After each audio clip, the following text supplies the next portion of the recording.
Depois de passar por Goiás e Rio de Janeiro, o mineiro Anderson Braga Horta fincou raízes em Brasília. O poeta, contista e crítico literário é o convidado da primeira parte do nosso programa de hoje.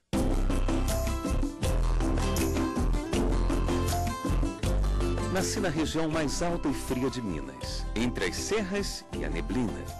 Meus pais eram poetas. Foi minha sina ter no poema a minha estrela guia. De Minas a Goiás, depois ao Rio, um périplo cumpri, cumprindo o fado.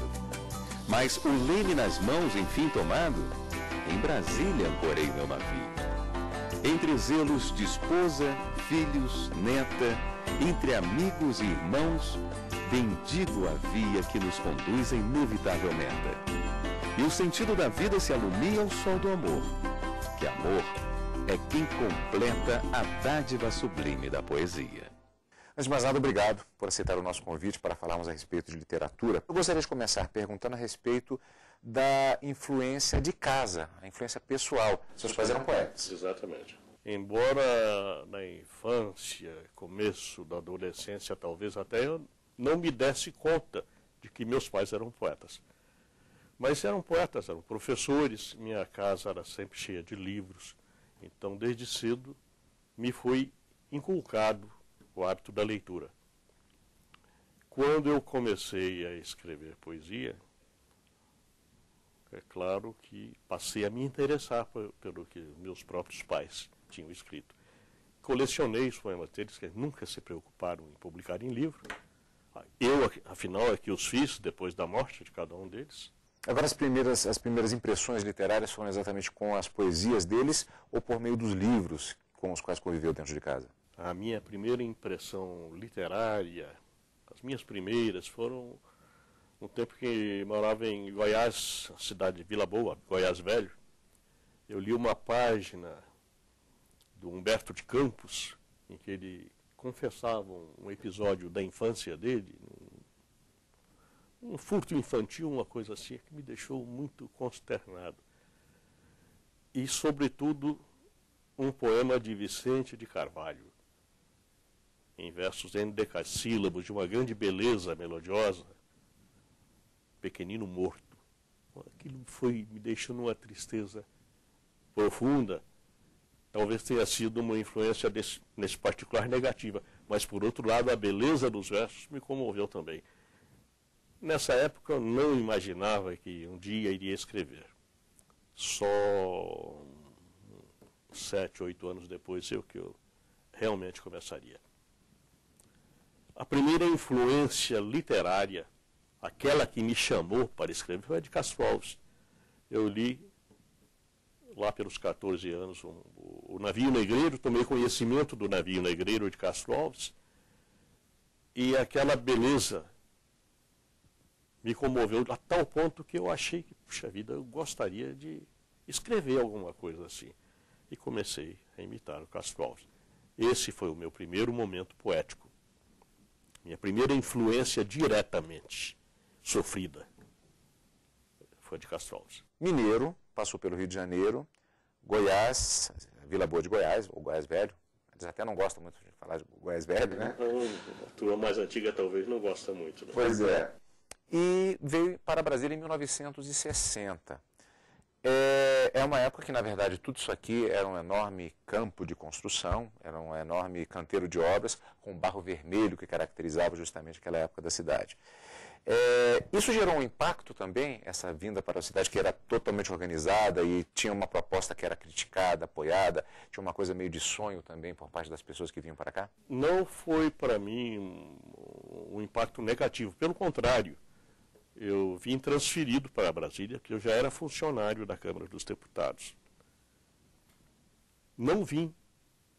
Contudo, eu vinha a contragosto. Muita gente vinha, né? Muita gente vinha, e muita gente conseguiu não vir ou conseguiu voltar.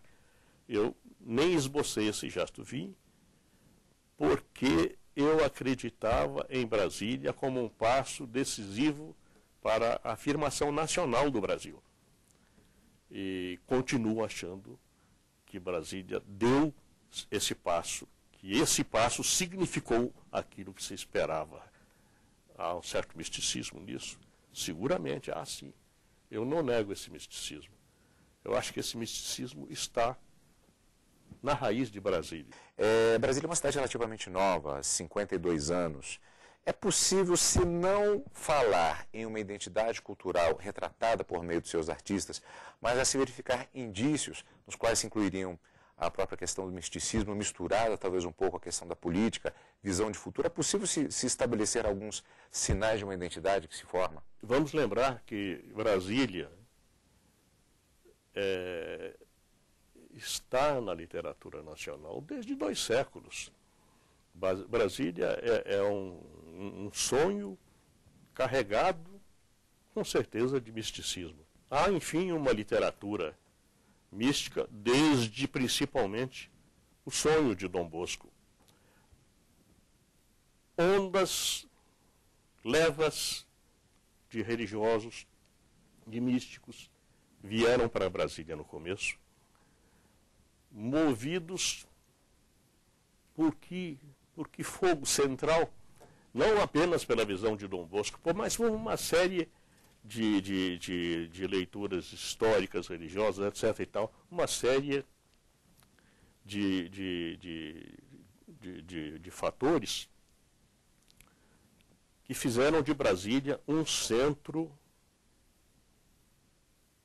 ecumênico, em termos de religião e misticismo. E isso era muito evidente no começo, talvez mais evidente por causa da novidade, mas esse ecumenismo e essa força mística de Brasília permanecem. Estão presentes também na literatura que se faz sobre Brasília, especialmente na literatura sobre Brasília de poetas que para cá vieram e aqui têm vivido. No seu caso, como poeta, como escritor, há uma preferência sobre escrever à noite. Por quê? Certo. Talvez não seja fácil eu responder a essa pergunta, mas eu sou um bicho notívago, um animal noturno, tenho hábitos noturnos, talvez porque escrever à noite traz para o poeta a cumplicidade do silêncio, da solidão. A solidão pode não ser boa em certos momentos, mas na hora de escrever é fatal, é necessário. Você tem que estar só e fazer um pouco de silêncio para escrever. A noite é propícia a isso. Depois, sobretudo, a noite é propícia ao sonho. E o poeta é um animal onírico. O poeta vive muito de sonho.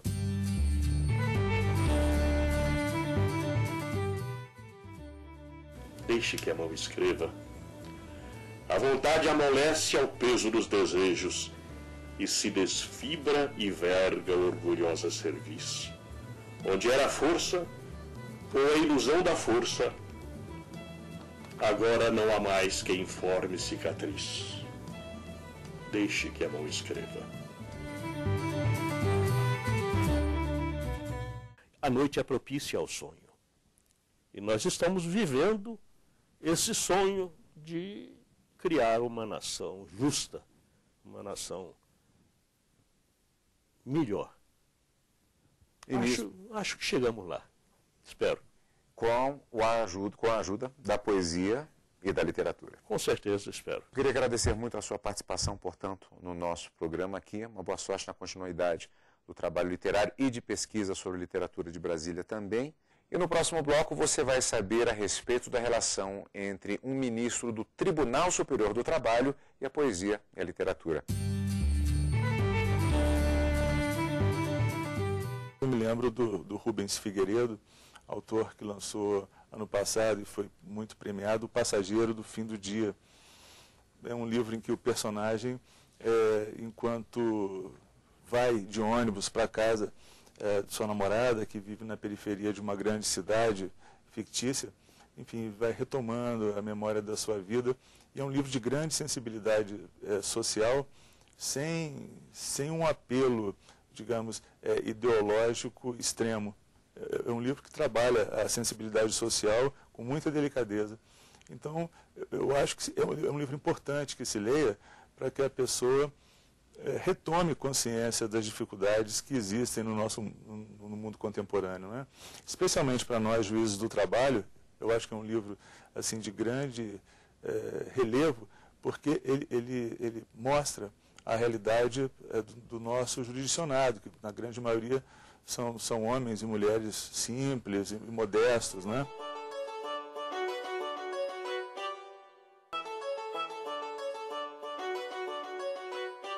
A poesia já fazia parte da vida do ministro do Tribunal Superior do Trabalho, Alberto Bresciani, muito antes da toga.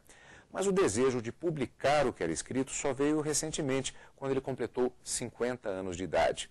Ministro, mas na verdade não há uma relação direta da publicação com o aniversário. Não houve um projeto, de fato. O que aconteceu é que a poesia a literatura sempre me interessou muito, um foco especial para a poesia, sem sombra de dúvidas. O que aconteceu é que a magistratura absorve muito e ao longo de muitos anos na minha carreira continua sendo um primeiro lugar, mas ocorreu que quando eu fui nomeado para o Tribunal Superior do Trabalho em 2006, lá eu encontrei um grupo de juízes que estavam convocados e por sorte a ministra Rosa Maria Weber, hoje aqui no Supremo Tribunal Federal, ela também gostava muito de poesia. Então, com ela e outros desembargadores que estavam convocados na ocasião, nós mais ou menos construímos um grupo de discussão sobre poesia e aos poucos fomos mostrando o que nós mesmos fazíamos. Ao mesmo tempo, eu me aproximei na ocasião de escritores e poetas aqui de Brasília. E com o tempo, a publicação acabou sendo quase uma exigência de legitimação. O que aconteceu foi que uma amiga, poeta aqui em Brasília, recebendo alguns poemas meus, mostrava para um amigo ou para outro, mas não publicava. Ela reuniu esses poemas e os publicou num portal de poesia. E daí para frente, aí realmente se legitimou esse desejo, ou veio esse desejo da publicação, que acabou se completando junto com os 50 anos. O exercício na magistratura, ele é uma atividade que necessariamente puxa o intelecto, faz com que haja necessidade de se fazer elaborações complexas para se chegar a dizer o direito. Isso faz com que haja uma necessidade que surja, muitas vezes, teria sido esse o seu caso, justamente de uma área um pouco diferente desse processo intelectual, que é a poesia? Eu acho importante, sim, que o magistrado tenha outras atividades que não exclusivamente a magistratura, porque um dia a magistratura acaba, e ele vai precisar de alguma coisa para dar sequência à sua vida. Eu sempre gostei de literatura, de poesia, então, na verdade, o meu gosto por poesia e literatura precede a magistratura.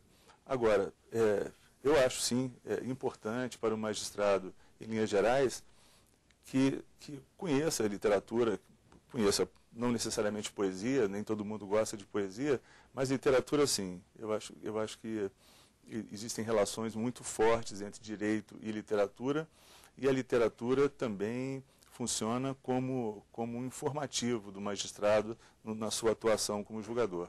Quando nós temos, por exemplo, uma peça, um voto emitido por um ministro, eu vou citar até um caso aqui do Supremo mesmo, ministro Celso de Mello, citando em uma determinada ação, isso é muito comum, na verdade, citando especificamente, nesse caso eu me lembro, citando Zola Germinal, por exemplo, falando a respeito de uma situação social cuja imagem invocada por ele refletia com exatidão aquele pensamento que ele queria sintetizar no voto. Nesse momento, a literatura e a atividade judicante, elas se fundem de uma determinada forma? Sem sombra de dúvida, o exemplo é muito bom. Nós conhecemos o mundo a partir das nossas próprias visões. E isso acontece com o juiz, claro. No entanto, somos levados a julgar casos de grande variedade, pessoas que vivem em situações diferentes, em situações sociais diferentes, em locais diferentes do país, realidades e culturas. E eu acho que a literatura, ela permite ao juiz exatamente multiplicar a sua experiência de vida e aproveitar essa multiplicação no seu ofício. Então, por exemplo, Keats, em Desonra, ele cuida de assédio moral, de uma forma muito interessante, de uma forma muito lírica.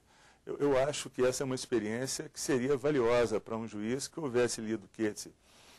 quando se lê o Philip Roth, por exemplo, com todo o seu trabalho em torno de perdas e de envelhecimento, enfim, a literatura sempre oferece uma gama de experiências muito valiosas para o magistrado. Ministro, agora essa inter-relação com a literatura ela é um pouco mais fácil de ser pontuada. No caso da poesia, a coisa se torna um pouco mais sutil. Eu vou até utilizar aqui o próprio livro, Incompleto Movimento, na abertura que é assinada no prefácio, que é assinado pela jornalista e estudiosa da língua portuguesa Dades Quarizzi, quando ela faz a seguinte análise. Poetar é privilégio, significa acessar o ápice da sofisticação linguística.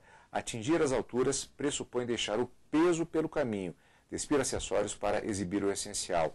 Ou seja, isso demonstra que a poesia ela pode refletir tanto realidades fáticas quanto também universos oníricos. Do ponto de vista da utilização da poesia na atividade judicante, é possível se fazer alguma utilização ou é necessário algum cuidado?